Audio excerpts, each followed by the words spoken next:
Some call you Mama. Some call you Mommy. Some call you the most smartest. Some call you so funny. Some call you homework helper. Some call you higher. Some call you their hero. And also their taxi driver. Some call you Nana or Abuela or Mima. Some call you Mother. Please stop spoiling them all. Some call you a mentor. Some call you a friend. Some call you God's kindness for the mother they never had. Some call you from the beginning. Some call you much later. Some call you guardian or foster parent on paper. But paper never stopped you from showing up open-handed. You were no less the mother and the love God intended. Some call you joy, some call you graceful, some call you strength, some call you faithful, some call you constant, some call you care, some call you always, some call you there. Some call you the greatest, some call you the bomb. But I call you blessed. I call you Mom.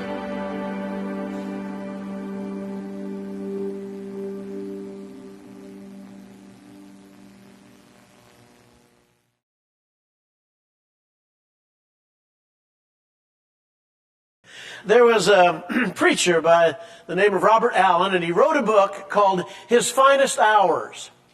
And in the book, he tells the story of a preacher and wife who had a little boy. And this boy was all things boy.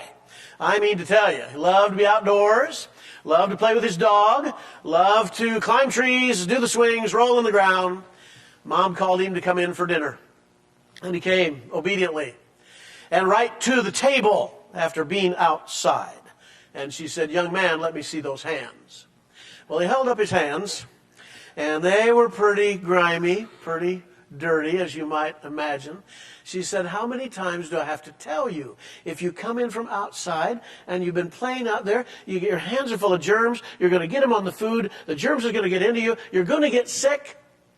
After the blessing, you get in the bathroom there and you wash those hands." So Mom or Dad pronounced the blessing on the meal, and afterwards he rushed away to the bathroom, but he got about halfway, and he turned around and he looked at his parents and said, "Jesus and germs, Jesus and germs, Jesus and germs. That's all I ever hear around here, and I haven't seen one of them." Is Mom right? Yeah, Mom's right. Is the little boy right? Yeah, he's right. Mom's right about hygiene. The little boy's right about Jesus and germs, because we don't see Jesus. He's not physically with us right now. Now, we see an awful lot of evidence of him through his hands and feet called the church. We see evidence of that. And germs? No, we really don't see the germs. But ever since Genesis 3, the germs have been pretty evident, haven't they? Yeah. So with a strong nod toward Mother's Day, we're going to talk about germs today. How's that? I think you might see the connection more than you might think. Because moms have been pretty good about alerting us to the spiritual germs as well that exist out there. And so, we've been in this series of messages during these days. We're trying to talk about how does Christoformity and Cruciformity, being formed by Christ and shaped by the cross, relate to our church's core values? Well, several ways. As mentioned by Marshall's word, we want to be a Jesus church. We want to be a Bible church. We want to be a missional church. Last week, while we were in Indianapolis at our son's church, David preached to you about being a servant church. The beauty of service. And today, on Mother's Day, I want to talk to you about being a holy church. Dealing with those germs somehow. I'm calling this a cut above. To live a cut above the world. Now, we mentioned before to you that in the Bible, the Hebrew word for holy, kadosh, and the Greek word, main word for holy, is hagios. Both of them mean set aside, set apart, dedicated to God. But there are two sides to holiness. One is the possession side, like the table of showbread in the Old Testament. That could be called holy. Not because it was pure, but because it had been set aside for God. So when you say Jesus is Lord, what's that mean? You're set apart for God. He possesses you. But there's another side to holiness. And it is what you would normally think. And that's the purity side. That somehow I'm to live a cut above all the germs of this world. But we dare not do it with the wrong spirit. So here's what I came to tell you today in just a sentence. Without moral smugness, we're not looking down our noses at anybody. Without moral smugness, live higher. Live higher. In the words of my predecessor, B.A. Austin, in some of the materials that we pass out on that third Sunday of the month, concerning our congregation, Get to Know Park Plaza, how did we come to be this church? One of the things it says is, set the standard high. Well, what's that mean? Bob Russell at the Southeast Church in Louisville, Kentucky, all those years, he would say this, be the moral conscience of the community. That's a good thing to do. But we dare not do it with a moral smugness, right? Because I don't read anywhere in the Bible where God appointed us to be the moral police of the universe. God has another minister for that.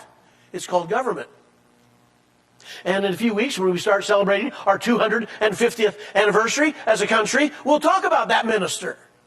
And how being formed by Christ and shaped by the cross is to relate to government, how to use our liberties somehow to advance the gospel. But today, just this idea, and that is, without looking down our noses, we want to be set apart and dedicated for God. So I've got a cluster of passages. You know, our normal default setting around here is to kind of do expositional preaching and teaching. That simply means that we take one Bible book and we kind of walk through it in its historical, literary context, so that as we exhort each other, we learn the Bible. We learn the signpost of the faith. But sometimes you just got to collect from a lot of places. Because sometimes certain topics just demand that they're spoken of in so many places, and that's kind of where we are with these core values. A Jesus church, a Bible church, a missional church, a serving church, a holy church. So I want to just cluster some passages. A few of them are generic, and then a few will give some substance and structure to where we're going today. So if you have your Bibles or devices, you can follow along, although it's going to be on the screen, and we'll go kind of quickly. And where I want to start with where else? In what's called the Code of Holiness. If there are two high water marks in your Old Testament, they have to be Deuteronomy 6 and Leviticus 19. Deuteronomy 6, hear, O Israel, the Lord our God, the Lord is one, and you shall love him with everything. And then Leviticus, that says the second commandment, love thy neighbor as thyself. But earlier in chapter 19, I would recommend you can't love your neighbor as yourself until, first of all, you get this right. It's quoted in 1 Peter 1:16. You be holy, because I, the Lord your God, am holy. We read a similar kind of thing over in the book of 1 John. 1 John chapter 1, verse 5. This is the message we have heard from him and proclaim to you, that God is light. Now in the Bible, light means knowledge, insight, but it also means moral excellence. God lives in total moral purity. God is light, and in him there's no darkness at all. Thank you, Kenny Bowles, for reminding me that my last name, Skatas, means darkness. Really appreciate that. He's my neighbor. If we say we have fellowship with him while we walk in the darkness, we lie and do not practice the truth. If God lives in total moral purity, his people should. We can go back to a passage like Hebrews 12:14. This one always gets me. Strive for peace with everyone and further holiness. Do you further holiness? Then he says, without which no one will see the Lord. That's a stunning passage. Oh, what about this one? In 1 Peter. Now, here a while back, we were working our way through 1 Peter. Peter writes to these Christians in basically Turkey, Pontus, Galatia, Cappadocia, Bithynia. And in that, he says this in chapter 2, where he's calling them to live holy lives in a German-fested world. This is the word in verse 11 of chapter 2. Beloved, see, it's always done in terms of endearment. Beloved, I urge you as sojourners. This word means you're from another country. You're from another country. If Jesus Christ is your Savior, you're going to a different country someday. And he calls them exiles. The great scholar N.T. Wright would have nothing to write about if it wasn't for this word. Exiles. He's big on exiles. And they came out of Egypt, and they came out of Babylon, and you came out of the world. So we're exiles. And that word exile actually means somebody that's in one world, but really he's settled down there, but he's from another place. To abstain. I guess that means what it means. To refrain from the epithumia, from the passions, from the lusts of the flesh, which wage war against your soul. You do understand you're in a battle. Keep your conduct, your lifestyle, among the pagans honorable. But you know what that Greek word is? It's the word for good. It's used in Genesis, and it was good, and it was good. It's the word for beautiful. Keep your conduct among the unbelievers beautiful, so that when they speak against you, you'll notice he didn't say if. When they speak against you as evildoers, isn't it a gnarly and twisted world? We're trying to do good, and yet the people that aren't committed to that are the ones calling us evil. That they may see your good deeds and glorify God on the day of visitation. What day is that? Well, probably the day of his return, I would guess.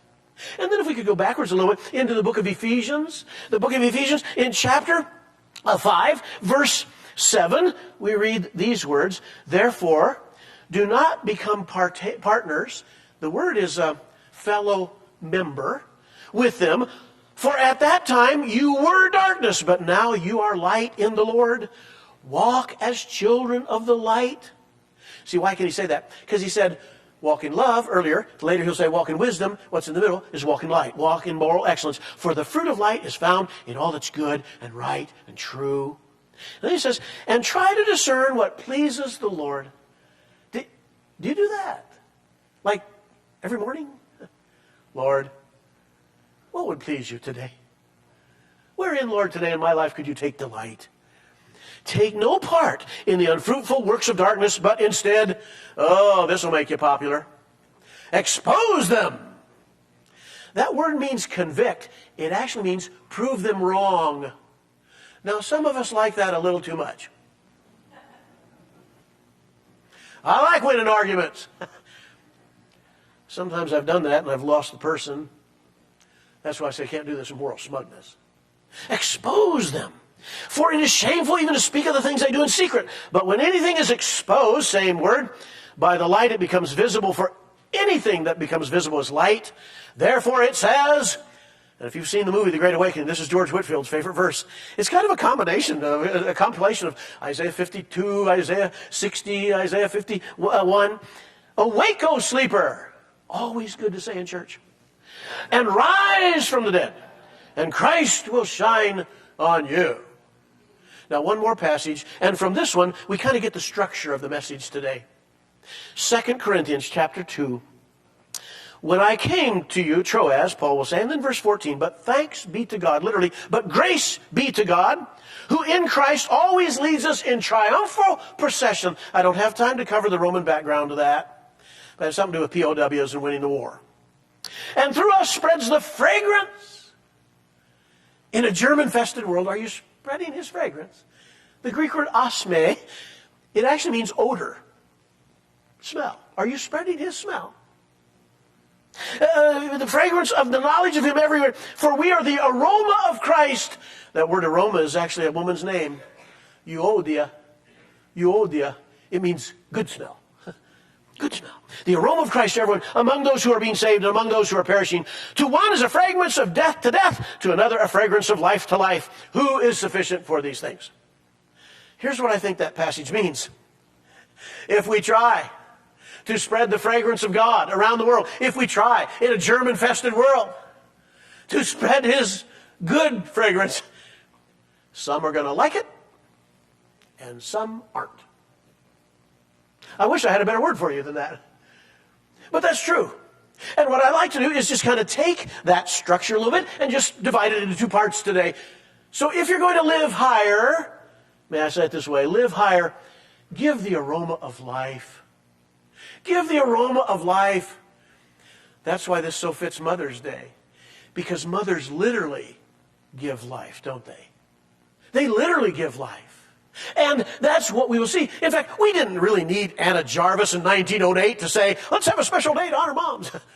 We didn't need President Woodrow Wilson in 1914 to say the second Sunday of May is going to be a day set aside to honor moms. We didn't need that because we had a higher word. Honor thy father and thy mother, that thy days may be long in the land which the Lord thy God giveth thee. We had a higher command to do this. So I typed into AI, as well as establishing a few perimeters. You got to do that. So, how do mothers spread this aroma of life?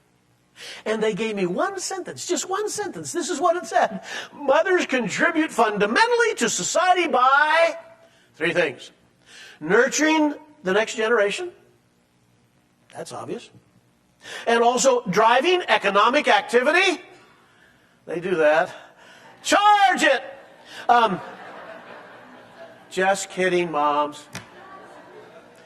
Miss Carla can squeeze the nickel till the buffalo squeals far better than I can. And strengthening community fabric. Is there anybody in the house that would disagree with those three things? And then it mentioned 7 ways that moms make an impact. These are they. Primary guide in child care. Hey, I can't abdicate my responsibility as a dad and a papa. But she was with them a lot more time than I was. Number 2, maintaining family harmony. They are peacemakers. Number 3, household organizer. Miss Carla knows where it is. I say, where was that? Same place you looked last time. Number 4, provide emotional support. Wow. Number 5, supporting spouse's career. Now the landscape has changed out there a little bit, hasn't it? About things like this. But when Miss Carla, 53 years ago, stood at an altar and said, I do, she thought we'd be in the church all of our days. She didn't know she'd be a professor widow for 35 years. But she never complained once. She would go anywhere I go. She said she would. Support spouse's career. Number 6, maintain family tradition and value. They're so good at that. And number 7, being a source of affection and attention. And ladies, think of all the organizations that we owe a thank you to you for. March of Dimes, PTO, PTA, Mothers Against Drunk Driving. You see the point? Moms do such a dynamic job of doing what Paul calls the whole church to do. To be holy in a germ-infested world, you gotta live higher by offering the aroma of life. And let me tell you of a couple that have given themselves to that. Friday, I tried to get out of the office by Friday about noon. So I was home early enough to help Miss Carla take Naomi to preschool. And the phone rang, and I noticed the prefix was 303. That's Denver. We lived there for 3 years. Oh, huh. And it was a call from Daryl and his wife Natalie McGowan. Wonderful people. We met them in our ministry there. And Daryl was returning a call. I had tried to find my way to him to ask permission if I could use this today in this message. And they said, oh, you have no idea how you guys blessed us. You were such good mentors to us. You've got to get out more. We were so great. But they started coming to church, and so one night we were out doing some visitation, and we called them, Daryl, Matt, and Natalie. We said, can we come by? And they said, well, we've never had a pastor come to our house before. I said, well, first time for everything. So they received us graciously in their beautiful home. Both of them Stanford graduates. African-American, young, dynamic family. One of their kids is studying at Johns Hopkins right now. Classy family. What I didn't know at the time is Daryl had been working on a book about Christian marriage, husbands and wives. He calls it Soul Center and Soul Guard. One mate is one and one mate is the other. There's some cute things in the book, actually. He asked if I'd read it. I have it on my computer. He's not published it yet. I bled all over. I typed track changes into it, said, hey, this is a good point. Hey, think about this. And it was just a delight to read this book. And I pulled it up, didn't realize that it was still on my computer, but there it was. And so I was asking permission if I could talk about it. And anyway, Daryl's got some fun stuff in there. He says, it wasn't the apple on the tree that was the problem. It was the pear, P-A-I-R, on the ground. That was the problem. Amen to that. He said one little boy one day came up and said, Mom, my ribs hurt. I think I'm going to have a wife.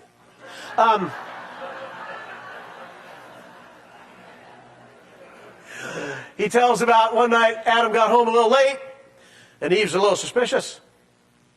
You seeing somebody? He said, who else?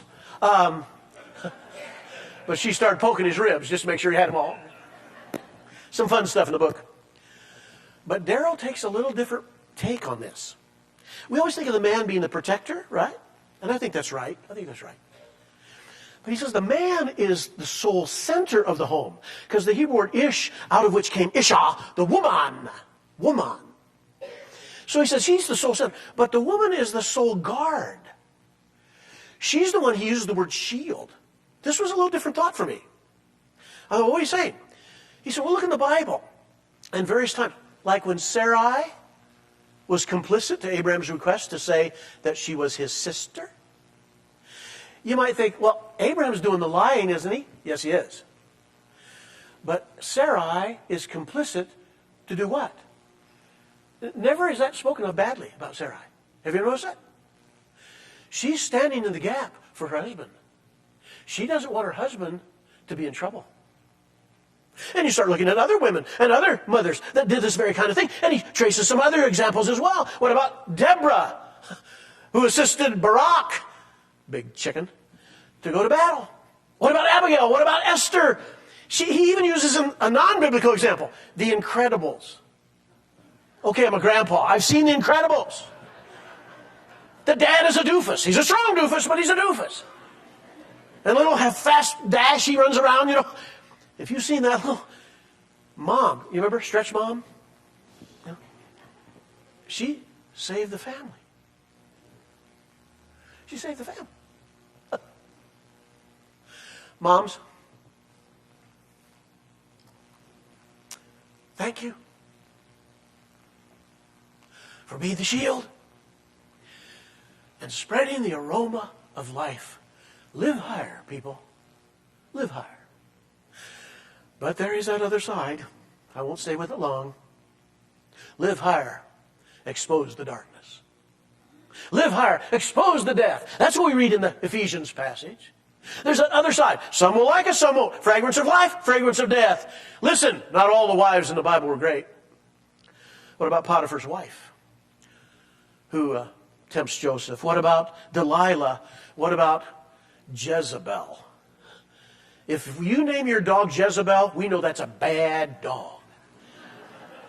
Athaliah, Herodias, who wanted the head of John the Baptist, Bernice, was she immoral with her brother Agrippa?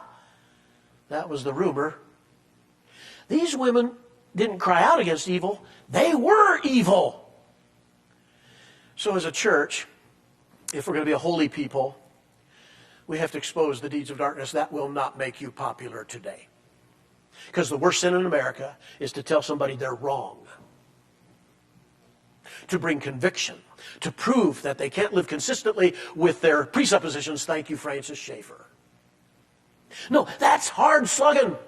And here's what happens sometimes in the church. We just, instead of conviction, we just hold up a nosegay. Y'all know what a nosegay is. A tightly woven bouquet of flowers, sometimes called a posy or a tussy-mussy. And they used it in the 15th century because as the elite women of society walked about the streets, refuse was in the streets, garbage was in the streets, and they didn't want to have to smell it, so when they smelled it, whoop, And sometimes in the church, that's how we are. We say, well, I'm not going to talk about it. I'm just not going to, no, I don't want to mess with that. I have no interest in condemning the culture. They don't need my judgment. I do have an interest in equipping church people to critique the culture. I'd like them to be able to say, all right, what do we do about this poor thing? That's true charity. That's not helping them if we don't do it the right way. Agreed. But what's underneath? Because when it comes to poverty, there is a systemic problem underneath. When we talk about sexual dysphoria or gender confusion, the real issue underneath that is a true view of biblical sexuality. When we talk about war, was Augustine right about, is this a just one in Iran? Is it unjust? I don't know the answer to that. But we probably have to get deeper than that and say, what causes quarrels and wars anyway? According to James 4, it's our selfishness. So what I'm saying is, there's a positive aspect to this, and there's a negative aspect to this. If we're going to live holy lives, if our church is going to be known as a holy church, then without moral smugness, we have got to live higher. Because when they can't tell the difference between us and them, that's a problem. Oh, we share a common humanity. There will be some ways we're very like the people of the world, but be careful of that. In Hebrew, the word for mother is In Greek, it's mater, almost like Spanish. In Aramaic, it's ima. You've probably heard that on The Chosen. Ima. The first woman of the Bible is a lady named Eve. Her name means mother of the living. The last woman of the Bible is you. It's you. You're the last woman of the Bible. The bride of Christ. You are. Those are the two women that bracket the Bible. Eve over here, and you over here. The Spirit and the bride say, come. There is one woman just before the last woman of the Bible. She's a woman that sits on 7 hills. She's the great harlot. She's the world. And there should be such a demarcation. There should be such a difference between that last woman of the Bible and the woman who just precedes her, the great harlot who sits on 7 hills. The culture, the demonized culture. I read this week that Queen Victoria, before passing the baton to others in royalty, you know, these queens, when they get in power, they live forever. Good luck, King Charles. You ain't got much time left. Because your mama, Queen Elizabeth, wow. Anyway, Queen Victoria also had a similar reign. And Queen Victoria, according to Dean Farrar, who knew her personally, said that the dean of the chapel, the cathedral, had preached such a wonderful sermon one time about the return of Jesus Christ. And she said, oh, to the dean of the chapel, I so hope that Jesus will come in my lifetime. And the dean of the chapel said, Your Majesty, why do you hope that? Because she said, I would so like to take my crown and put it at his feet.